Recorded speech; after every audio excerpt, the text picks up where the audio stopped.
Buenas tardes a todos, a todas, a todes. Le damos la bienvenida a la 8ª edición del ciclo de charlas de Magmatismo y Sistemas Petroleros, que es una de las actividades preparatorias para el simposio que lleva el mismo nombre. Este simposio forma parte del Congreso de Exploración y Desarrollo de Hidrocarburos, que iba a realizarse el año que viene, pero debido a la situación, a la pandemia que azota el mundo entero del COVID, se ha pospuesto para noviembre del 2022 y se realizará en la ciudad de Mendoza. Mi nombre es Joaquín Octavio Palma, aunque mucha gente me conoce por Octa. Formo parte del comité organizador del simposio y hoy seré el moderador de esta charla. Esta es una actividad que nace de la Comisión de Exploración y Desarrollo de Hidrocarburos del IAPG y acompaña a otros 2 ciclos de charlas que se realizan los días jueves. Uno es el seminario de los 10 años de Vaca Muerta y el otro es el ciclo de conferencias de exploración y desarrollo. Queremos agradecerle enormemente al IAPG que nos brinda su soporte en la organización y la plataforma. Agradecer a las personas que trabajan atrás de bambalinas, al staff, a Alejandra Castro, a Hernán Casanova, a Juliana. Bueno, perdón si me olvido de alguien, pero es un grupo muy grande que la verdad hacen un trabajo excelente, así que muchas gracias a todos ellos y a ellas. Además también queremos agradecer a los sponsors, ¿no? A todas las empresas que propician este evento, que cada vez son más. La idea de este ciclo de charlas es compartir con la comunidad geológica aquellas contribuciones que ya estén publicadas, sean revistas internacionales o congresos, que traten sobre los efectos que tienen los intrusivos, el magmatismo, no solo los intrusivos, perdón, el magmatismo en general, sobre los diferentes elementos y procesos del sistema petrolero, ya sean efectos negativos o positivos. Asimismo, nuestro principal objetivo es generar un ámbito de discusión e intercambio que ayude a avanzar en el conocimiento de esta temática que cada vez está más vigente. El jueves 12 de noviembre continuamos con este ciclo, vamos a realizar 2 charlas en un mismo día. La primera charla va a estar a cargo de Sllbard, de la compañía Volcanic Basin Petroleum Research y profesor de la Universidad de Oslo, que se hablará del magmatismo paleógeno durante la ruptura del Atlántico Noreste, procesos, implicancias y futuros programas de perforación dentro del proyecto IODP, Integrated Ocean Drilling Program. La segunda charla va a estar a cargo de Alan Bischoff, de la Universidad de Canterbury, de Nueva Zelanda, que hablará de la sísmica al poro, una visión general de las rocas volcánicas y los sistemas petroleros. La moderadora será Marta D'Angela, geóloga advisor de Reservoir. Bueno, antes de dar la introducción a la charla, queríamos pedirles a quienes estén interesados, interesadas, a que completen una encuesta sobre los cursos que les gustaría que el IAPG realice en el año 2021. En pantalla van a aparecer las opciones, yo no las estoy viendo, pero ahí aparecen. Así que quienes quieran completar la encuesta, se los agradeceríamos mucho. Bueno, vamos a lo que nos compete en el día de hoy. Hoy supuestamente tendríamos 2 charlas, 2 oradores. Primero la de Kim Senger y después la de Alain Zanella, de la Universidad de Le Mans, Francia. Alain nos ha comunicado que tiene problemas familiares, tiene a su hija enferma, sumado a que la crisis de COVID en Francia se está poniendo cada vez peor, además de los atentados que está recibiendo ese país, así que está en una situación muy delicada y nos pidió si podíamos posponer la charla. Nosotros, bueno, entendimos las causas y le dijimos que no había problema, así que les hago llegar sus disculpas a toda la gente que estaba esperando por ahí escucharlo, así que lo vamos a tener en otra oportunidad. Bueno, esto nos sirvió a nosotros para reflexionar, ¿no? Que la crisis esta de COVID afecta a todos los países y a todas las personas, y que bueno, más allá del gobierno, del país que sea, no hay una solución muy clara, nadie sabe cómo solucionar este problema, por eso les pedimos encarecidamente que se cuiden y que cuiden a las demás personas. Yo particularmente fallecieron 2 familiares por esta enfermedad, así que no es una situación agradable que no se la deseo a nadie. Así que por favor cuídense, que de esta salimos todos y todas juntos. Bueno, ahora vamos a introducir al presentador de la charla de hoy. La charla de hoy se titula Efectos de los intrusivos ígneos en los sistemas petroleros, una revisión. Los autores de este trabajo son Kim Senger, de la Universidad de Sllbard, junto a John Millett, de la Universidad de Aberdeen, y que también trabaja en la compañía BPR, Volcanic Basic Petroleum Research, del cual el dueño es SBR Planck, que nos va a dar la charla el próximo jueves. Kei Ogata, de la Universidad de Ámsterdam, Christian Eide, de la Universidad de Bergen, Noruega, Marte Festoy, de la Universidad de Tromsø, Noruega, también Oliver Galán, de la Universidad de Oslo, Noruega, y Dougal Geram, de la Universidad de Aberdeen, y que tiene su compañía llamada Dougal Earth. Algunos de estos autores también van a dar alguna charla en los próximos ciclos. O en el mismo ciclo, en las próximas charlas, perdón. Bueno, Kim Senger es geólogo de la Universidad de Sllbard, trabaja en el Departamento de Geología del Ártico, donde se desempeña como profesor asociado de Geología Estructural y Análisis de Cuenca.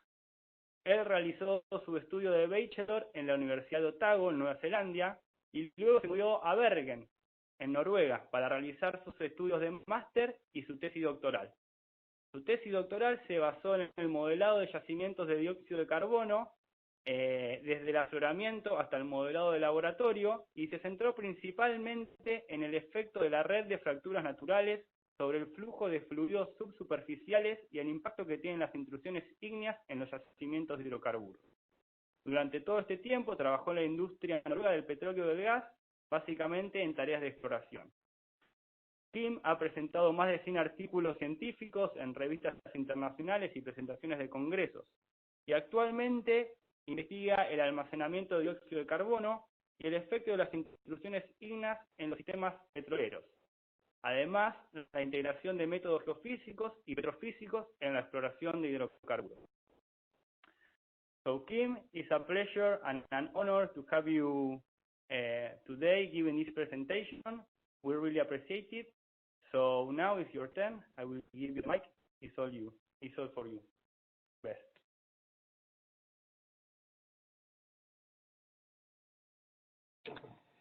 Thank you very much, Octavio, and thank you all for inviting me to share some experiences we have in this article, which is a review article on impact of Ingneous Instrusions to the petroleum system. It's a team effort together with Monster, Mark, Olivier, and Google. It was published in 2017 for review. It's outdated. What I'm going to talk about in the next half an hour or so is very briefly introduce what is history and what was motivation right, and also what are the main concepts often in Ingneous Petroleum kind of considered as a Sorry, Kim, we are hearing you very badly. Maybe you can check your mic. Yes. Now it's better. It's better? Now it's better. Yeah. Yeah? Yeah, sorry for the... No problem. Yeah. You hear me now? Yes, better. Yeah. Thanks. So I'm going to give you information about the history and the motivation, and then also the main concept. And we go through some case studies about how these igneous intrusions affect various elements of the petroleum system. And I'd like to kind of wrap up with sort of look ahead and maybe also to get a discussion going, looking at how can we better understand igneous systems. This is a picture I took today from my office. So this is Longyearbyen on Sllbard. This is where I'm sitting right now, 8 o'clock in the evening. And I wish I could have gone to Argentina like I did last year for the LASI conference, which Octavio and then Olivier and others organized down in Malargüe. Unfortunately, it's not possible this year, and I must admit that now the sun has left last weekend, and we don't have the sun back until March. So think about it. But at least we don't have COVID up here, at least for the time being. We do, however, have quite some exceptional outcrops. I don't see dolerites from the office, but I would see it from the airport. And there's actually a very nice early Cretaceous dolerite, which has been intruded into carbonate dominated strata with these very nice marble zones around. And it's from a recent paper I'm putting together where I'm mapping Longyearbyen here. And I'm mapping out the intrusions in the fjord on 2D seismic data, but also in red on the field. So I actually still work with the intrusions up here. But how did we come there and why did we write this review together? Well, I went to New Zealand, as Octave was saying, and it was to study geology to become volcanologist. I realized not so much business in volcanology. So when I finished my bachelor, I went to oil business and I worked with seismic data a lot, prospect generation. Of course, you see seismic. This is a nice example from Tobias on the Tulipan Sill. And then I did a PhD on CO2 sequestration, partly on Sllbard. And our motivation there, that's where I kind of met all these people, and Sverre Planke was supervising my PhD. And there we tried to store CO2 here close to Longyearbyen from a coal-fueled power plant. And we looked also at the outcrops about 15 kilometers away. And there you have very nice intrusions. And the main hypothesis I had during the PhD was that actually when we drill these boreholes here, we have quite severe underpressure. And we thought maybe these intrusions actually form barriers to fluid flow and they actually compartmentalize the reservoir. So in the end, it wasn't the intrusions, it was something else, but at least what I got interested in the intrusions. And I ended up going after my PhD back to oil business, in this time for a Norwegian company which collects electromagnetic data. It is. So looking at subsurface resistivity, and I came back to these intrusions there because, of course, a highly resistive body like this can be a hydrocarbon accumulation on this type of data, but it can also be igneous intrusions, and we interpreted quite a lot of them around the world. And then for about 5 years ago, I moved up with my family up to Longyearbyen, and I've been more or less at the university center up here ever since then. This is the article. If you don't have the PDF, just get in touch with me. It's also on ResearchGate. It's published in First Break, and we actually got an award for it. I was a little bit surprised because it was useful, but it was actually the king presented at EAGE once. This is John Millet, who attended the EAGE conference, and this is the Majesty Prince of Denmark. So actually, it was quite nice that because of this article, we get to meet the royalty. Anyway, this slide summarizes all I'm going to talk about today, give or take. It's very fine print. But most important is that you have these main petroleum system elements: charge, migration, reservoir, trap, and seal, which I will go back to each of them and explain them. But all of them are affected both positively and negatively. So keep that in mind. It's not just negative impact, but it's also some positive ones. We'll come back to these slides, but at least if you kind of have to go now you've seen the main results. So that's the gist of this talk, fine print. And just to make one thing clear, when we set up this review, I mean, it's a 10-page, so we cannot cover absolutely everything, and we really focused on the intrusive part of the igneous plumbing system. So we looked at the sills, the dikes, the laccoliths, but we didn't consider, because there's a lot of volcanoclastics and other type of reservoirs associated with lava flows, volcanoes, and whatnot. But we really stuck with what is down in the subsurface before it reaches the surface. And I think this is probably the most used map or figure from that paper. I think seen it many presentations at LASI conference last year as well.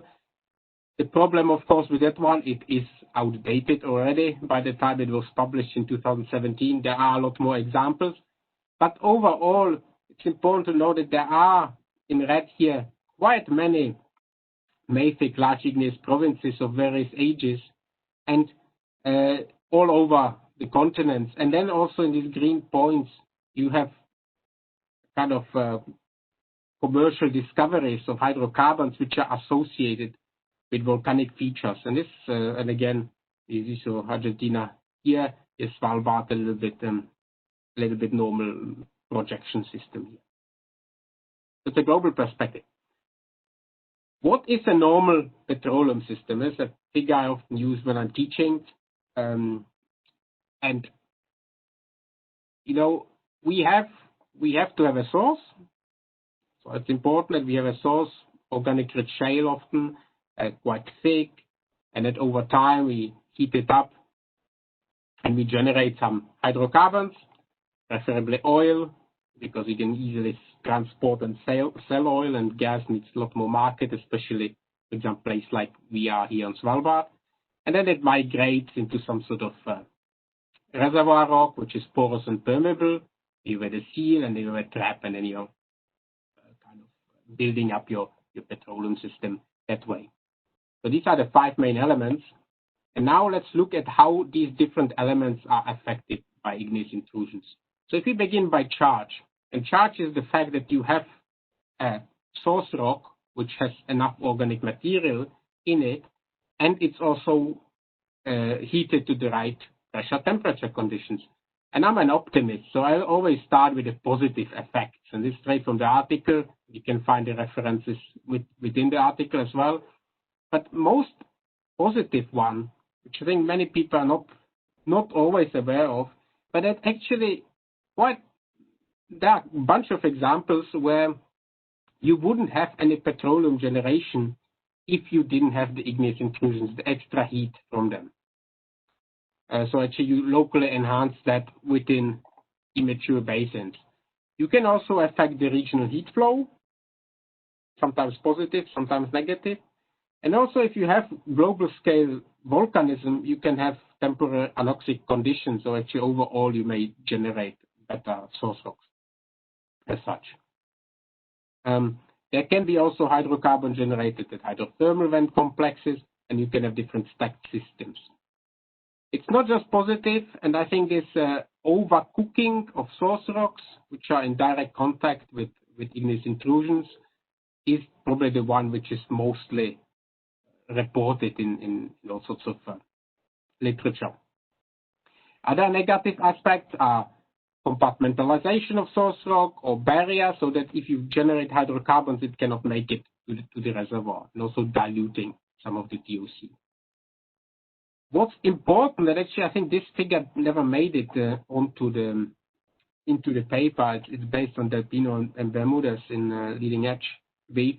But what's important when we are looking at effect on the source rock, that we look at what is the state of the source rock at the time the igneous intrusion, here in this case, this green kind of intrusion, what is it at the state? So if you already have a source rock which is over mature, and you have generated as much as you could have from that one, you're not going to have any effect at all, because there's nothing more to get out of it. However, if you have a mature one, you may actually generate some extra hydrocarbons. And of course, if you have immature one, and then you can have either a closed or an open system, depending a bit what's the circulation pathways around with the host rock stratigraphy, then you can actually generate a lot more quantities of hydrocarbons. This is an example. We'll come back to it.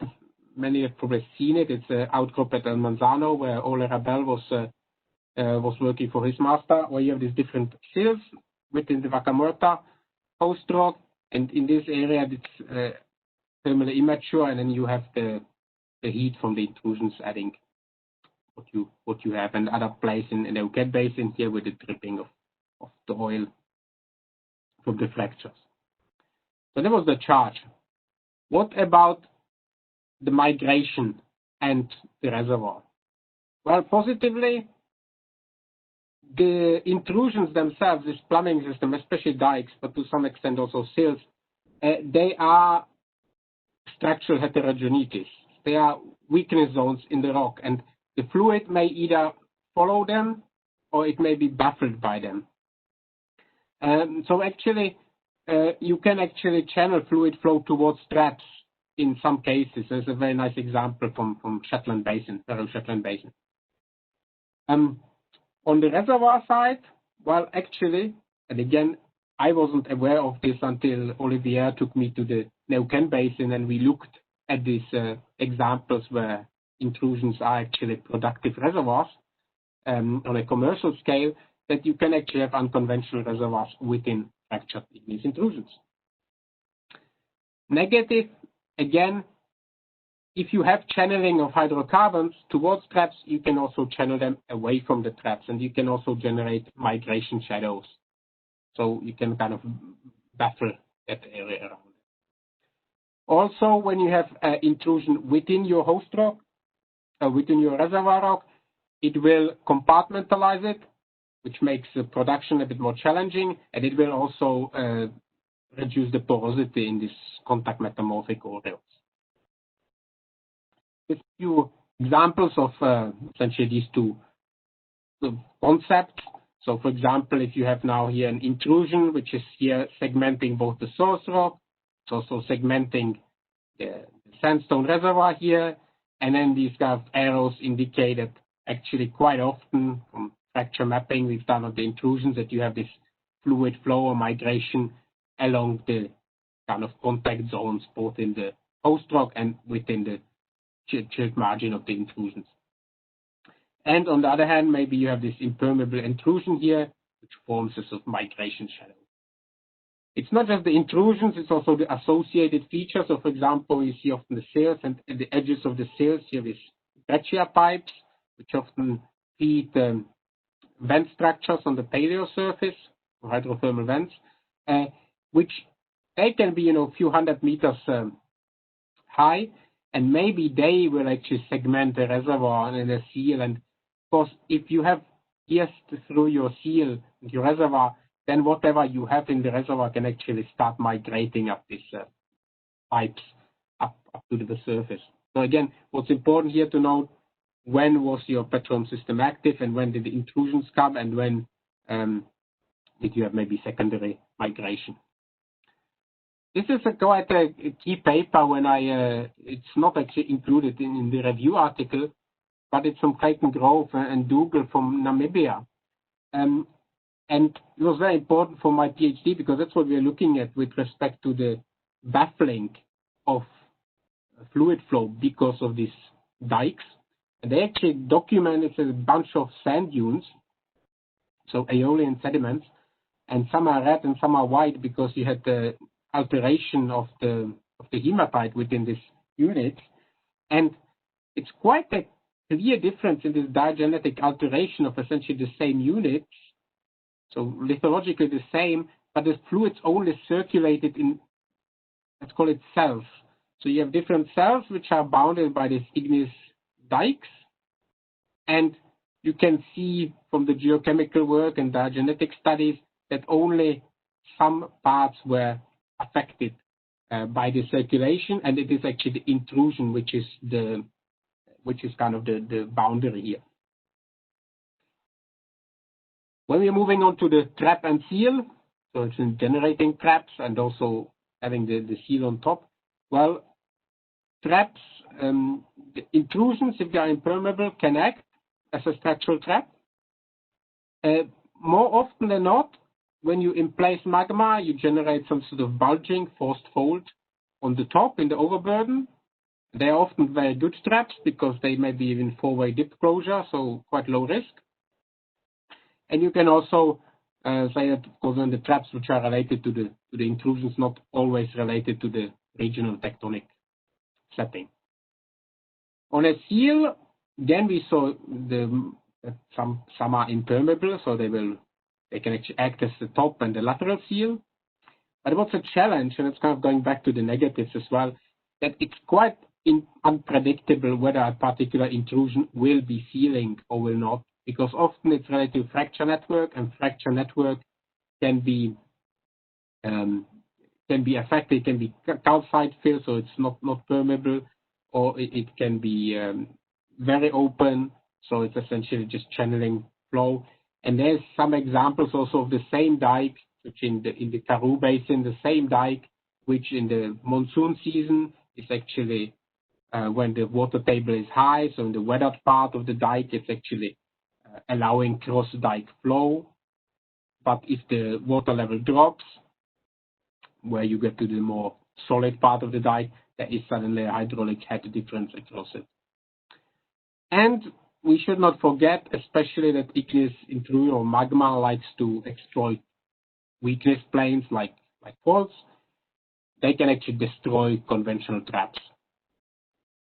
And you can also act as a sort of seal bypass system. If you have a dike, and we have one example here in Sllbard, where the dike actually goes through the reservoir and into the cap rock of the CO2 storage, so it's kind of a top seal integrity issue here. There's a few examples I mentioned before. So actually, if you have this forced fault related to some underlying intrusion, actually some of these have been drilled in the Norway. Also, you have this kind of four-way dip closure and forced faults. You can also have examples where you have a dike like this, and then you build up on the down dip side some hydrocarbons, or that you have the oil within the intrusions themselves, whether it's altered zones below them in the fracture system, as we see in the Neuquén, for example. And then this is not really a part of a petroleum system element, but it's one of the things why many people don't like igneous intrusions in or any basalts in the petroleum industry, is that they mess up your imaging. On the positive side, they are of course quite different from host rock, so you can image them quite well, at least in some settings, but they will take up a lot of the energy, and it's going to be more difficult to see below them, because there's a bunch of new techniques to try to get down, especially long streamers and whatnot, but it's a bit harder to interpret. The same goes for EM data, which I was alluding to a bit earlier, that if you have a place, it could be that if you have a high anomaly, resistive anomaly, which you may want, which may be associated with both intrusion, or it can be associated with the hydrocarbon accumulation. This is, believe it or not, the only well in offshore Norway which actually penetrate through igneous intrusion. It's the one we used in the paper for obvious reasons, but there are a bunch more. I'll come back to a little bit this, but you can see it's in Cretaceous sandstones, or Cretaceous sandstone shales, siltstones, the host rock, and then it's a mafic sill. Here you can see it's a very nice contrast on both density, sonic velocity, and also resistivity. Well, resistivity is actually a bit more gradual contrast, so it's what you are you can use this data to guide your interpretations, and you can see these kind of ones in the seismic data. This example from a paper by Neil Mark out in the Faroe Shetlands. It's quite interesting because you see quite nice here. You have an intrusion, you interpret in seismic data. You also see this basaltic intrusion here, and this example is more or less the same as I showed you before. So density, sonic, you can combine the two to acoustic impedance. But it's just a trace from there. So even here you can see it's not really from seismic data. It's not really easy to say where is the top, where is the base, and of course this thin intrusion, which is still a few meters significant, you will not even pick it up. So that's when the synthetic seismic comes in, and it's kind of not something which we delved a lot onto in the review article, but it's been a lot of work since the review article was published, including by Ole Rabel on the El Manzano outcrop, which I showed you before. And if we can use these digital outcrop models with quite millimeter, centimeter, decimeter scale interpretation, and assign proper well data, so the properties from sonic, S-wave, and density log, and have some sort of realistic seismic properties on the velocity and your survey, and you can actually bridge the gap between the two scales. This is an example of that from El Manzano outcrop. which is just west of the Los Cavals oil field here, which is producing partly from these intrusions. And from El Manzano here, so all authors there, I mean, they did a host rock with acoustic impedance, and the white are the intrusions you actually see in the field. It's a part of the same picture I showed you earlier today with the stacked sills. And then you can start playing with different parameters, for example, increasing the frequency component in your seismic data, and you can begin to see, okay, how much of these intrusions are you going to expect under various conditions? And this can really help you interpret the data you have, because you can see the detection thresholds in terms of intrusion thickness and whatnot. That kind of brings us back to the figure I showed you earlier. So this is a conventional petroleum system. You have quite a nice oil field with a gas cap within the oil window. We have a little bit fault-bounded trap here, a bit in the shallow, which was sourced from somewhere else. There are quite some source rock, but some of them are immature here. So what happens if we're going to add igneous intrusions? Well, most likely, igneous intrusion will intrude the shales. They often like to do that. It's mechanically weaker. They go for this easy parts. And what's happening here, I can go back and forth. So in this case, this igneous intrusion has actually intruded this locally immature source rock and generated a lot of hydrocarbons, which are then actually charged within this quite nice prospect up above this intrusion. If I go back to this guy, the small one, well, okay, it's a small fault-bounded prospect. Now intrusion, in this case, schematic, intruded along the fault zone, and it breached the tap here. So actually, our little hydrocarbon accumulation just gone off. What happened with this guy? Gas and oil, made some good money on that. Well, actually now all the oil has been cracked, it's too hot, been cracked to gas.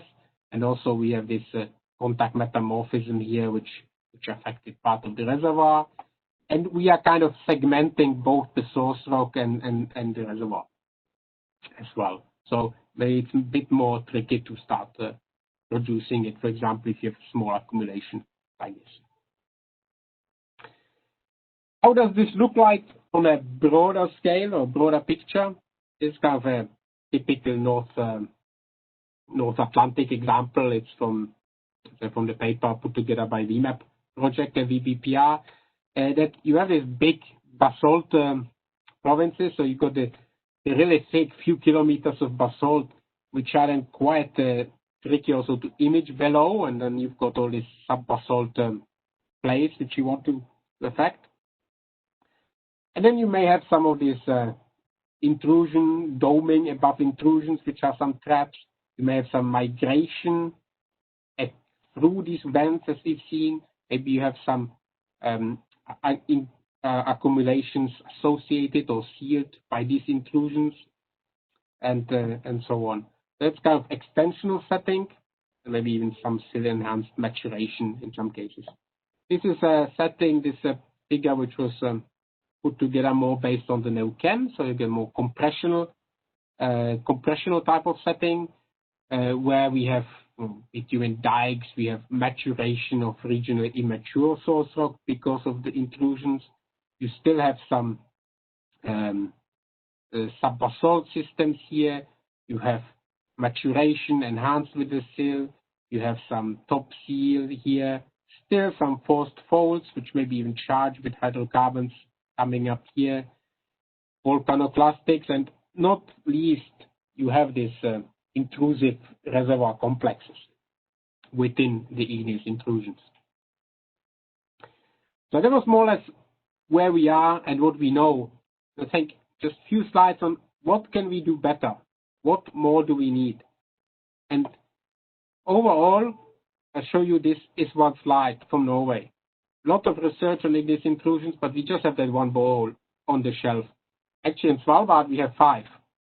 So we have much more than all of the Norwegian continental shelf.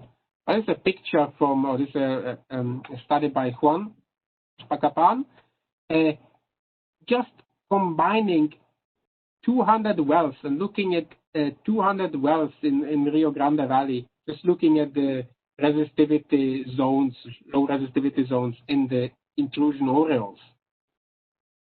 So Norway has 1 well, Rio Grande Valley has 200. There's a lot more. So it's about getting much more data, and we will understand a lot more the processes around it. What else? Well, this was the figure about where do we see examples, but we need more examples. And actually, I do follow, if you just look at Google Scholar, there are a bunch more articles which are using this one, and many of them are providing new examples. So we do actually kind of build up a database, and I guess in 2027 or something, maybe we'll put together another one which updates some of these and includes them. But we need a bit more examples.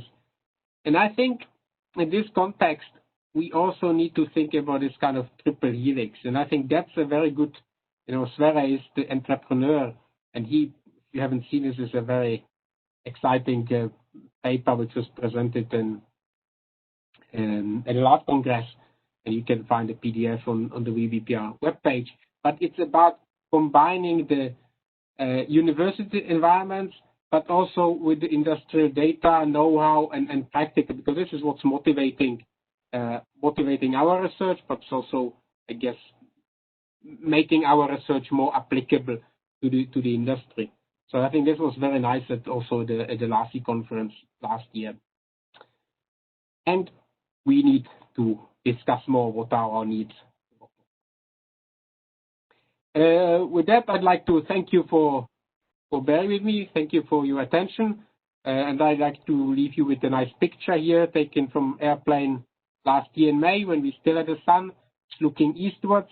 It was Sturfjord, and actually here in background are the igneous intrusions, mostly in the Triassic shale-dominated strata, and we plan to go there next summer. So crossing fingers, we will be able to do our fieldwork, and then I'd like to thank you for your attention, and I'll open up for any questions you may have. They will go through Okta. Okay, Kim, thank you very much. Excellent presentation. Very nice, very clear. I really like it. So first I will give an introduction to how to make the question. I will do it in Spanish, sorry, and then I will make the questions in English for you. Bueno, para la audiencia, les vamos a comentar cómo vamos a realizar las preguntas, ¿no? Hay un chat de preguntas y de respuestas en el cual ustedes pueden preguntar seleccionando la opción a todos.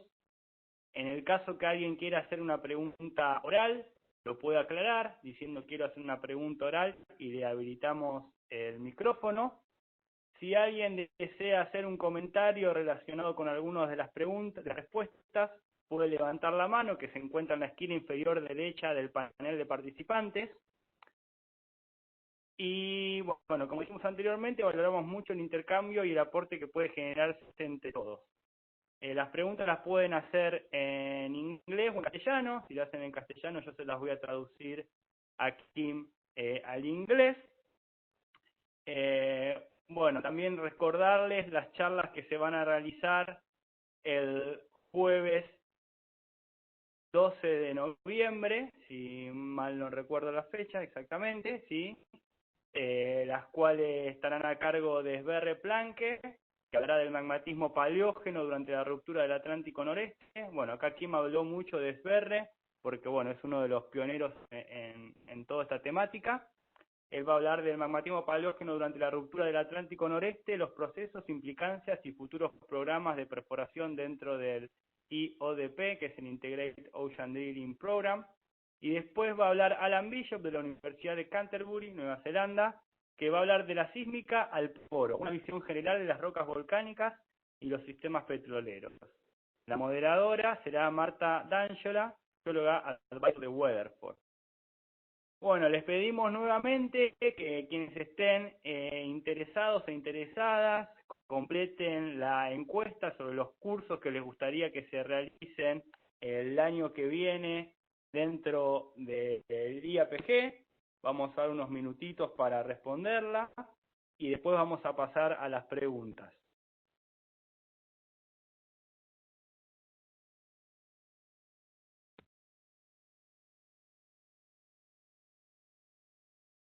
Bueno, acá ya veo que aparecen algunas preguntas en el chat. Vamos a dar unos minutitos que termine la encuesta. So, Kim, maybe you to understand, we are making, how to say, it's like an enquest. The word in English, I forgive it. It's just to ask the people which courses they want to have on the next year. So we will give a few minutes to that. And also the people will start to write the question on the chat panel, and then I will make them for you.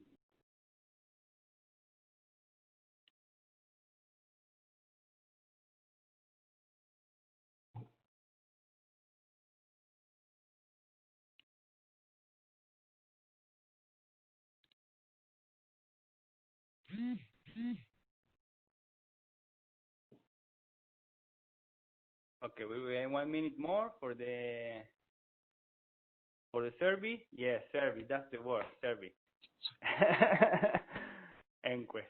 This is my Spanglish. The survey. Okay. Here we have the first question of Ricardo Manoni. He say, according to the critical factors that you mentioned, which is the main contribution from a seal to the petroleum system? Additional maturity, reservoir fracturation, or an improvement of the trap seal pair? That's a very good question, but I guess you could have case studies for any of them. It's very hard to say which one is more important, but I think overall it's probably related to the charge. That the interaction of the intrusions with the source rocks, I think that's really what makes a big difference, because the other two, they were locally affected, but it's the potential to generate hydrocarbons in source rocks which are immature is very significant. In the same way, if you overcook a source rock because of intrusions, it can also have a big negative impact. So I think the severity of the impact is the biggest when it comes to the source. Okay, thanks. Then another question from Felipe Rodriguez Monreal. He say, have you done any estimation of the volumes generated versus oil in place in Los Cabaos? No. No. We have not that. No, Felipe, there is a paper that we are going to release made by Juan Espacapan that I have the luck to collaborate with him when we make some 2D modeling of the petroleum generation, expulsion, and charge in Los Cabaos. It will be in the next AAPG memoir of Vaca Muerta. If you want a copy, maybe you can write me or write to Juan Espacapan, that maybe we can send a copy, but it is already not published. Okay, another question is from Dennis Marshall. He asked, which kind of discontinuities are used in intrusions to growth? Structural, stratigraphic? It's a very good question, and I would answer, we always have questions in academia. That's why we apply for more funding. So actually now I have from Research Council in Norway a project called Magmatismo, where I want to look at the intrusions here on Sllbard and to see whether there is a relationship between where you have main fault systems, which are since the Caledonian orogeny here, since Cambrian time, and the igneous intrusions. And in addition, we are looking at the mechanical stratigraphy of the host rock, because we have sandstones, we've got shales, we've got carbonates, picolites, more or less anything you want within stratigraphic record, and we want to quantify it. But I think there's quite a lot of evidence, so many papers from seismic data, that the fault zones are quite important kind of pathways as such. But it's quite a little studies from the field on it, actually. Okay, thanks. Then I have a question that Hernán Cal sent me by WhatsApp because he cannot make the questions in the chat. He asked about the climate change because of the venting due to the intrusive. Yeah, it's again a lot of very good studies. We have actually just now also, well, not just now, but in early September, we were with Sverre Planke and the group from SEED and the Festningen profile here on Svalbard. We look at the Permian Triassic there. And of course, the Permian Triassic is related to major magmatism on Siberian traps, but it's also related to this igneous plumbing system there and then venting up there. So we're getting data on with kind of this correlation with causal effects and igneous activity and then climate change. You always need very good constraints on the timing. So we really try to sample a lot of ash layers and doing proper uranium lead datings on that. But there is certainly a relationship. Whether we have, it's also part of this proposal we have here for the Svalbard dolerite. We still don't have enough material to really say where these intrusives in place, because some dates, argon dates, say it could be within 100 million years, all of it, so it's quite a long period. Whereas the uranium lead dates, which is just few of them, it's condensed within a few 100,000 years. So we need more dates, but generally, if you can kind of link the generated hydrocarbons and CO2 and greenhouse gases from the intrusions through these pipe structures and hydrothermal vent complex, and it's going to the atmosphere, not to the water column, then you can, there are quite good examples where this works. But okay, thanks. Then we have another question from Sergio Barros. He says, "Tusen tack for the presentation, Kim. Do you have any statistics on how many petroleum basins have been affected by additional maturation due to intrusions worldwide?" I don't actually have any statistics. It could be that Sverre has something, but I haven't seen anything which has been published. So maybe it's a good point. Maybe something we as a community can take on board and try to write up at some point. Okay, thanks. There is another question from Efren Munoz. "Thanks for your presentation, Kim. Are these intrusions generating more complexity in the fracture network?" Could you just repeat the question, please, Doctor? Yes.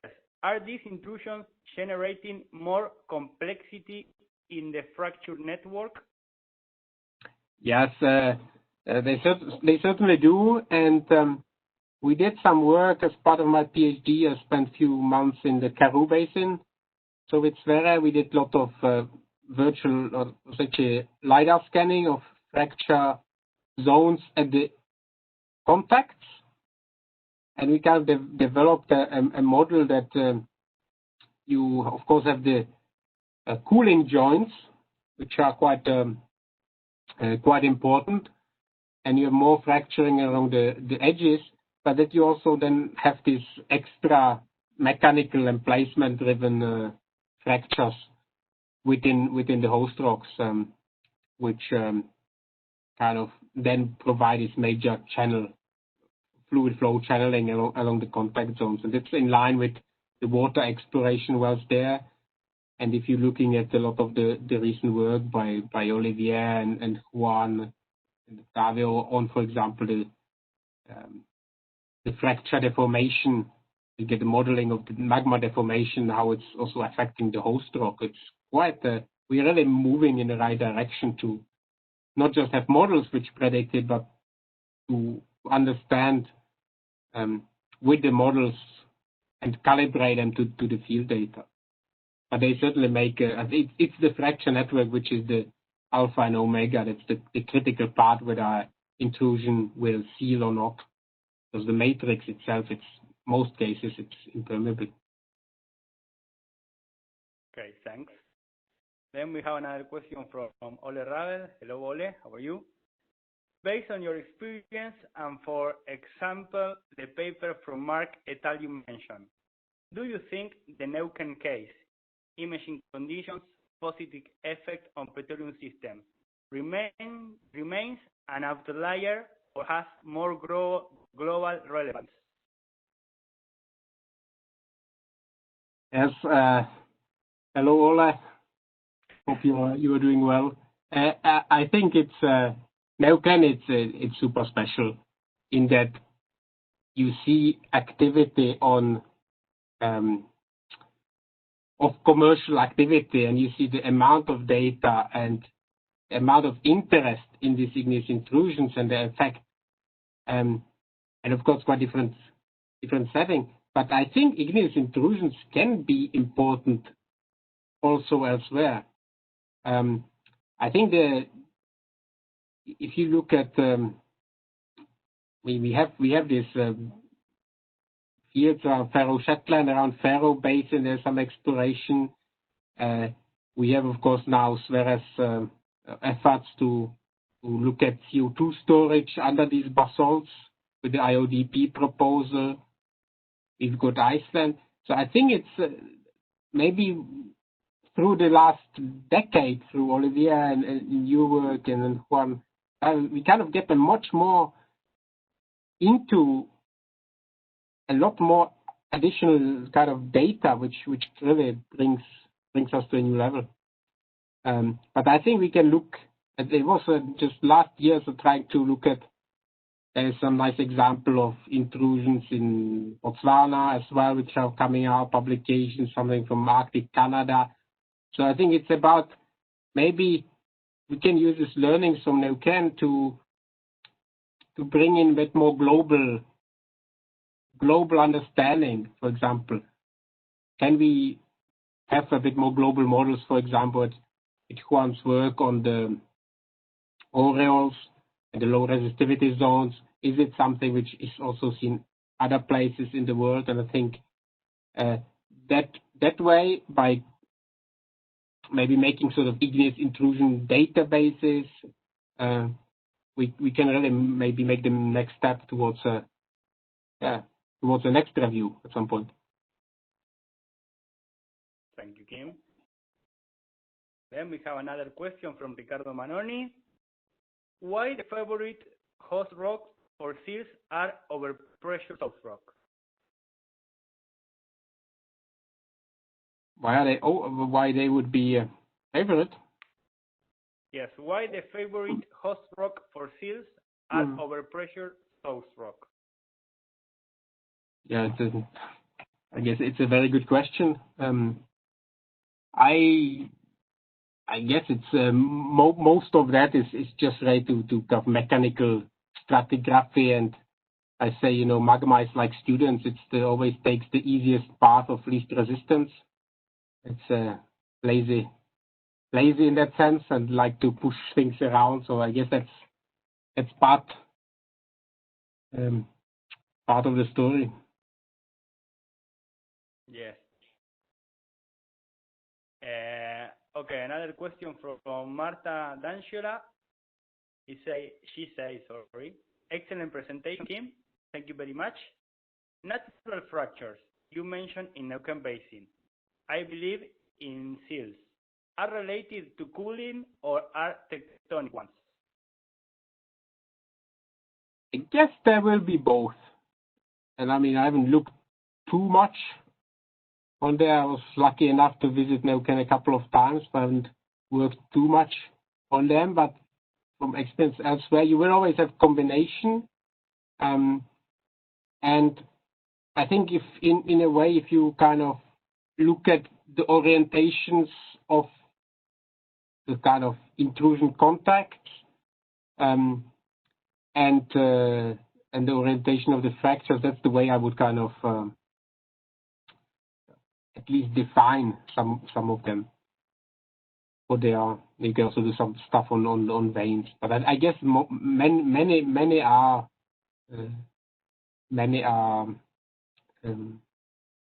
related to the cooling episodes.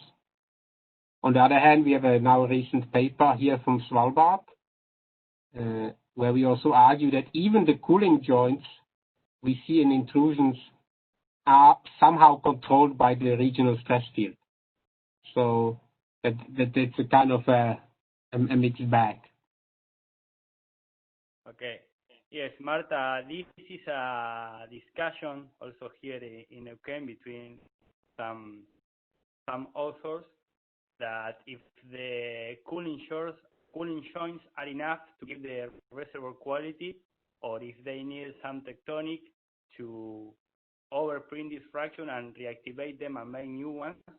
I think that this second option is the more, realistic, and I think that this is what makes the Neuquén Basin special, because it's one of the few places where they produce from seals, because we are in a compressional setting. As in the case of Sllbard on the Norwegian margin, it's a passive margin. When you have the seals only with natural fractures due to cooling, and you don't have much tectonic stress to reactivate this fracture and give another fracture network to increase the porosity and permeability of the intrusions. So maybe it's related to that. This is my It's a very good comment. Yeah, it's a extremely good comment, and I think in a way also when you have the different type of fractures, you also completely change the fracture connectivity, which is also very important. We have very nice example here of seals with very long fractures, but they are not connected to each other, so it's very difficult to use it. So yeah. Related to that, there is a paper of Juan Espacapan also that I collaborate with him, where we talk about these 3 stages of the magma placement. The second stage is the cooling stage, and the third stage is the tectonic stage, when all these cooling shots are reactivated and the seal is refractured, so you can increase the connectivity between the seals. So I think that this gives the seals the good quality as a reservoir. Okay, continue with the questions. We have another from Camilo Aristizabal. He said, one of the better log profiles, maybe the best, is the P velocity. But this is a type of data universities have no access. How can we prioritize this issue with the industry? Government can help us? yeah, I don't know how is the situation in the Neuquén Basin, but of course we're working with YPF. The Olivier's project was possible to get access to some very critical data, which also resulted in a lot of relevant publications. And in Norway, we actually have, even academics have access to all the well data after 2 years after being drilled, and after 20 years you get also all interpretations. So it's not a problem to get access to the data in Norway. The problem is that there is just that one well which penetrate this intrusion. On Sllbard, we have actually 18 wells drilled from 60s to 90s, different companies, no Argentinian one, but American one, Spanish, Belgian, French. But the data quality is not that good. It's actually quite old logs and quite variable, and not all the suits of the wirelines were used. So again, here they say me that Marta want to make an oral comment. So Ale, if you can open the mic of Marta, I think it's related to the previous question. Listo, Marta, podés hablar. Listo. Thank you very much, Kim. It was a very nice presentation, and I wanted to thank the answer and how Octavio could give more information.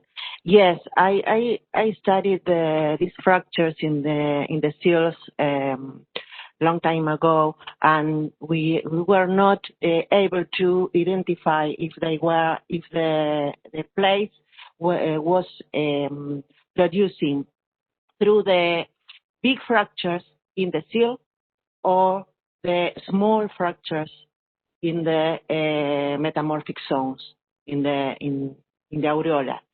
So what we consider in that moment that it was the little fractures make the conduit and propagate the poros, the little poros that or the porosity that it was not communicated.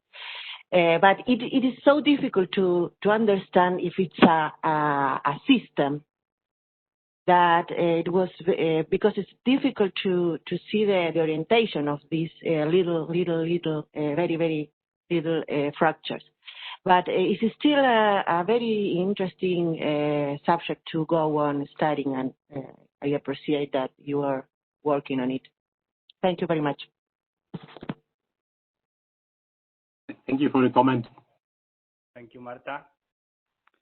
I will continue with the questions. We have another one from Tron Forslund. The dikes are difficult to map on seismic. Have you seen studies looking into the relative frequency between dikes and seals?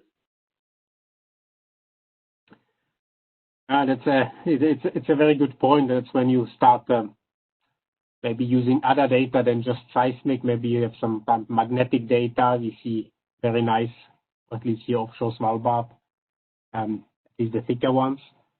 And as what I presented all as work from El Manzano with the seals, with the synthetic seismic, we also have some projects to look at, okay, what are the detection thresholds of a dike as well? So if you, or an inclined intrusion, what are the angles, what are the widths and so on. But I think it's not, I'm not aware of any kind of studies which really specifically look at the significance. The only thing I can add to that even from examples in Karoo Basin, that the dikes are quite, they are not as important as maybe we always thought they were, because they just connect different seals, but magma really propagate hundreds, if not thousands of kilometers along the seals, at least in that basin. So, but yeah. Okay. Looks there is no more questions in the chat. I have a question. In the Norwegian margin, there is any prospect aiming to these intrusives? There are some, some blocks producing from intrusive or from these traps related to intrusives? Or no, you don't have any production from intrusive? No, there is no production from intrusive rocks. I mean, I think in Faroe Shetland, in sort of Nick Schofield's papers, there is this intra-basalt lava sandstone reservoir, which is quite interesting, quite unique. I remember the details, but offshore we're not really targeting them. But now I guess you will hear later in November from Sverre about the Iodp expedition, which is going to go from August to October next year in mid-Norway, and actually drill many boreholes, research boreholes through various parts of the intrusive and the basalts. So that's going to be quite exciting. Yeah, it is. Yeah. Okay. If there are no more questions, we will say thank you. I will check on the WhatsApp if someone, no. Okay, Kim, thank you very much for your time. Thank you for your presentation. It was really very, very good. I really appreciate it. I think all the audience too. So we remind the next talk on the 12th of November of a Sllbard plan that Kim was also announcing. It will be very interesting because he will talk about the Iodp drilling program that will drill some boreholes in the Norwegian margin. And he will talk about the Paleogene breakup magmatism in the Northeast Atlantic. And then we have a talk of Alan Bishop from the University of Canterbury, New Zealand, that he will talk from the seismic to pore, a 5-year study of volcanic reservoirs in New Zealand. So thank you very much, all the people. Thank you, Kim. Have a very good week. I hope to see you in the next virtual webinar. Wonderful. Bye-bye. Grazie. Bye-bye. Gracias, Kim. Bye-bye.